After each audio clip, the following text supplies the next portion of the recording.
Shri O Abdulla ഇവിടെ എന്നെ കുറിച്ച് പറഞ്ഞിരിക്കുന്ന കാര്യങ്ങൾ എന്താണെന്ന് എനിക്കറിയില്ല. എന്തോ ഞാൻ എന്താ ആളെ പറ്റി പറഞ്ഞത്? കൊലവിളിയെ പറ്റിയൊക്കെ എന്താണ്, എന്തോ കൊലവിളിയെ പറ്റിയൊക്കെ ഞാൻ പറയാം. ഏതൊരു ചർച്ചയിലും താങ്കൾ എപ്പോ ചർച്ച ചെയ്യുകയാണെങ്കിലും വിശുദ്ധ ഖുർആനിലെ 9-ാമത്തെ അധ്യായത്തിൽ ഞാൻ പറയട്ടെ, യുദ്ധത്തിന്റെ ഇടയിൽ പറഞ്ഞ ഉക്തുൽ മുശ്രിക്കീന കാഫ, നിങ്ങൾ പറയാൻ വയ്ക്കോ? ഞാനോ?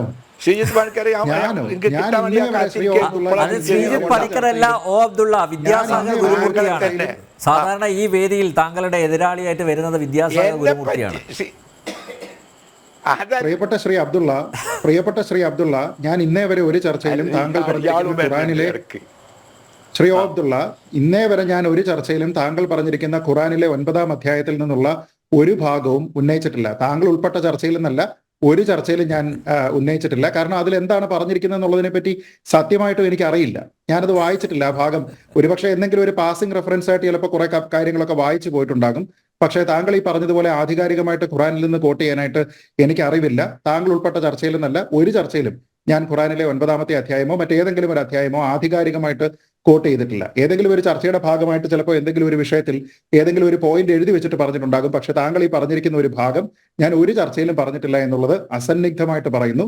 താങ്കൾക്ക് മറിച്ച് വേണമെങ്കിൽ തെളിയിക്കാം. ഞാനിവിടെ പറഞ്ഞു വരുന്നത് താങ്കളുടെ വാദങ്ങൾക്കുള്ള മറുപടിയാണ്. താങ്കൾ പറഞ്ഞ 1-2 കാര്യങ്ങൾ, ഇതിൽ കോടതിയിൽ തെളിവുകൾ ഉണ്ടായെങ്കിൽ, രേഖകൾ ഉണ്ടായെങ്കിൽ എന്തുകൊണ്ട് ഹാജരാക്കിയില്ല എന്നാണ് ചോദിച്ചത്. അയോധ്യ വിഷയം ഉൾപ്പെടെ താങ്കൾ പറഞ്ഞു. അങ്ങനെയല്ല, അയോധ്യ വിഷയത്തിൽ അവിടെ കോടതിയിൽ തെളിവുകളായിട്ട് രേഖകൾ കൊടുത്തു. താങ്കൾ ഒരുപക്ഷെ ആദ്യ ഭാഗം കേട്ടിട്ടുണ്ടാവില്ല.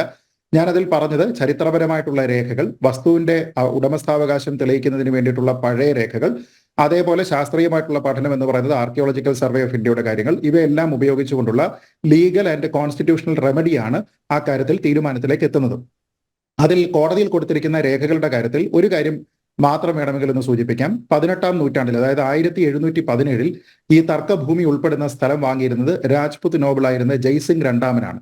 അദ്ദേഹം അവിടെ വാങ്ങിയിരുന്നതുമായി ബന്ധപ്പെട്ട രേഖകളും അന്നുണ്ടായിരുന്ന സ്ഥലത്തിന്റെ കൃത്യമായിട്ട് എന്തൊക്കെ കാര്യങ്ങളാണ് ഉള്ളത് എന്നതുമായി ബന്ധപ്പെട്ട ബ്ലൂ പ്രിന്റുകളും അടക്കം കോടതിയിൽ ഹാജരാക്കുകയും കോടതി അത് പരിശോധിക്കുകയും വിധിയിൽ അത് പ്രത്യേകമായിട്ട് പറയുകയും ചെയ്തിട്ടുണ്ട്. അതേപോലെ തന്നെ ഈ വിഷയത്തിലും സമാനമായിട്ടുള്ള കാര്യങ്ങളുണ്ട് എന്നുള്ള കാര്യത്തിൽ തർക്കമില്ല.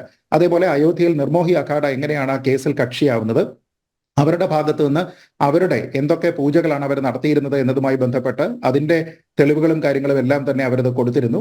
ആ പൂജയ്ക്ക് അവകാശം വേണം എന്നുള്ളതായിരുന്നു അവർ പറഞ്ഞിരുന്നത്. താങ്കൾ ഒരുപക്ഷെ ഓർക്കുന്നുണ്ടെങ്കിൽ ഇതേ കാര്യങ്ങൾ തന്നെ മുൻപ് അലഹബാദ് ഹൈക്കോടതി ഈ വിഷയം പരിഗണിച്ചിരുന്ന സമയത്തും കൊടുത്തിരുന്നതാണ്. അന്ന് അലഹബാദ് ഹൈക്കോടതി 3ആയിട്ട് ഈ വസ്തുവിനെ ഭാഗം വെക്കുമ്പോൾ അതിൽ ഒരു ഭാഗം ഇവർക്ക് കൂടി കൊടുക്കുകയും ചെയ്തിരുന്നതാണ്. എന്നാൽ സുപ്രീം കോടതി അത് അംഗീകരിച്ചില്ല. പകരം അവരുടെ ഒരു പ്രതിനിധി ഈ ട്രസ്റ്റിൽ സ്ഥിരാംഗമായിട്ട് ഉണ്ടാകണം എന്ന് പറയുകയും ചെയ്തു. അപ്പൊ ഇത് ഓരോരുത്തരും അവരുടെ അവകാശം തെളിയിക്കുന്നത് ഇതുമായി ബന്ധപ്പെട്ട റെക്കോർഡുകൾ കൊടുത്തതുകൊണ്ടാണ്. അതില്ലാതെ അത് സാധ്യമല്ല എന്നുള്ളത് താങ്കൾ മനസ്സിലാക്കുക. ഇനി താങ്കൾ പറഞ്ഞ ഒരു കാര്യം, ക്ഷേത്രം ഉണ്ടാക്കുന്നത് ഒരു ബുദ്ധിമുട്ടുള്ള കാര്യമല്ലല്ലോ, എങ്കിൽ പിന്നെ വേറൊരു ക്ഷേത്രം വേണമെങ്കിലും ഉണ്ടാക്കാമായിരുന്നല്ലോ എന്ന് ചോദിച്ചാൽ, അല്ല, താങ്കൾ പറഞ്ഞ ഈ പോയിന്റുകൾ കൂടി തീർത്തതിന് ശേഷം അങ്ങേക്ക് മറുപടി പറയാമല്ലോ. ഞാൻ പറയുന്നത്, താങ്കൾ പറഞ്ഞത് ക്ഷേത്രം ഉണ്ടാക്കുന്ന ഒരു ബുദ്ധിമുട്ടുള്ള അല്ല എന്ന് പറയുമ്പോൾ, അല്ല, അങ്ങ് 3 പോയിന്റുകൾ ഒന്നിച്ച് പറഞ്ഞതുകൊണ്ട് ഞാൻ ആ 3-ന് മറുപടി പറയുകയാണ്. അങ്ങ് അത് കേൾക്കൂ, അതിനുശേഷം അദ്ദേഹം അങ്ങ് പറഞ്ഞോളൂ. ഈ ക്ഷേത്രം ഉണ്ടാക്കുന്നത് ഒരു ബുദ്ധിമുട്ടുള്ള കാര്യമല്ല എന്ന് പറയുമ്പോൾ തീർച്ചയായിട്ടും ക്ഷേത്രം ഉണ്ടാക്കുന്നത് ബുദ്ധിമുട്ടുള്ള കാര്യമല്ല. പക്ഷേ അയോധ്യയിലെ ക്ഷേത്രം ആ അയോധ്യയിലെ തർക്കഭൂമിയിലാണ് ഉണ്ടാക്കേണ്ടത്. കാരണം അതാണ് ഹിന്ദു വിശ്വാസപ്രകാരം രാമന്റെ ജന്മസ്ഥലം. അതേപോലെ കൃഷ്ണന്റെ ജന്മസ്ഥാൻ എന്നറിയപ്പെടുന്ന ജന്മസ്ഥലമായിട്ടുള്ള മധുരയിലെ ആ സ്ഥലത്താണ് ആ ക്ഷേത്രം ഉണ്ടാകേണ്ടത്. അതേപോലെ ഗ്യാൻവാബി എവിടെയാണോ ആ ക്ഷേത്രം നിലനിന്നിരുന്നത്, ജ്യോതിർലിംഗം എവിടെയാണോ നിലനിന്നിരുന്നത്, അവിടെ ആ ക്ഷേത്രം ഉണ്ടാക്കുക എന്നുള്ളതാണ് പ്രധാനം.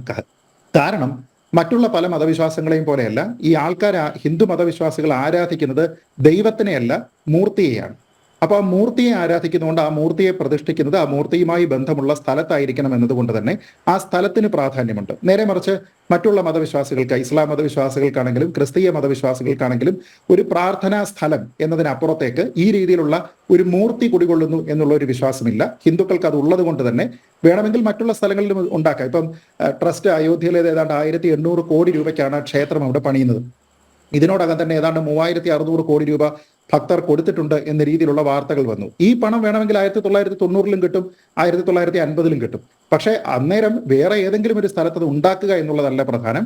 അതുകൊണ്ട് തന്നെയാണ് ആ തർക്കഭൂമി സുപ്രീം കോടതി ക്ഷേത്ര നിർമ്മാണത്തിനായിട്ട് അനുവദിക്കുകയും താങ്കൾ തന്നെ പറഞ്ഞതുപോലെ ഒരു 500 വർഷമായിട്ട് അവിടെ ഒരു മുസ്ലിം പള്ളി ഉണ്ടായിരുന്നു, അതിൽ ആൾക്കാർ ആരാധന നടത്തുന്നുണ്ട് എന്നുള്ള വികാരത്തെ കൂടി മാനിച്ചുകൊണ്ട് അതിന്റെ ഇരട്ടി ഭൂമി അയോധ്യയിൽ തന്നെയുള്ള മറ്റൊരു സ്ഥലത്ത്, അല്ലെങ്കിൽ ഈ പ്രവിശ്യയിൽ തന്നെയുള്ള മറ്റൊരു സ്ഥലത്ത് ഈ പള്ളി നിർമ്മിക്കുന്നതിന് വേണ്ടിയിട്ട് നൽകുകയും ചെയ്തത്. കാരണം ആ പള്ളിക്ക് ഈ സ്ഥലവുമായിട്ടുള്ള അറ്റാച്ച്മെന്റ് ഇല്ല എന്നുള്ളത് താങ്കൾക്കും അറിയാവുന്ന കാര്യമാണ്. പിന്നെ ഹിന്ദുക്കൾ ഇത് വിട്ടുകൊടുക്കരുതോ എന്നുള്ളതായിരുന്നു താങ്കളുടെ മൂന്നാമത്തെ പോയിന്റ്. നോക്കൂ, ഇവിടുത്തെ പ്രശ്നം ആര് വിട്ടുകൊടുക്കണം എന്നുള്ളതിൽ നമ്മളൊരു സാമാന്യ മര്യാദ നോക്കണം. നമ്മളൊരു വസ്തു ഒരാൾ മറ്റൊരാളിന്റെ കയ്യിൽ നിന്ന് എടുത്തിട്ടുണ്ട് എങ്കിൽ അത് വിട്ടുകൊടുക്കാനുള്ള വിശാല മനസ്കത ഈ ആരുടെ വസ്തുവാണോ നഷ്ടപ്പെടുന്നത് അവർ കാണിക്കണം എന്ന് പറയുന്ന നീതി എത്രത്തോളം യുക്തിസഹമാണെന്ന് എനിക്ക് മനസ്സിലാകുന്നില്ല. നേരെ മറിച്ച് മറ്റൊരാളിന്റെ കൈവശമാണ് ആ ഭൂമി ഇരിക്കുന്നത് എങ്കിൽ അതിന് ആ ഭൂമിയിൽ തന്നെയുള്ള തെളിവുകൾ അതിന്റെ ഒരു ഫസ്റ്റ് ഒറിജിനെ പറ്റി കാണിക്കുന്നുണ്ടെങ്കിൽ ആ ഭൂമി ഇപ്പോൾ കൈവശം വെച്ചിരിക്കുന്ന ആളാണ് അത് വിട്ടുകൊടുക്കേണ്ടത്, അല്ലാതെ തിരിച്ചല്ല എന്നുള്ളത് താങ്കൾ മനസ്സിലാക്കണം. ഇപ്പൊ ഞാൻ ബസ്സിൽ പോകുന്നു, എന്റെ പേഴ്സ് പോക്കറ്റ് അടിക്കുന്ന ആളിനെ പിടിക്കുന്നു കുറെ അധികം തപ്പിയതിനു ശേഷം.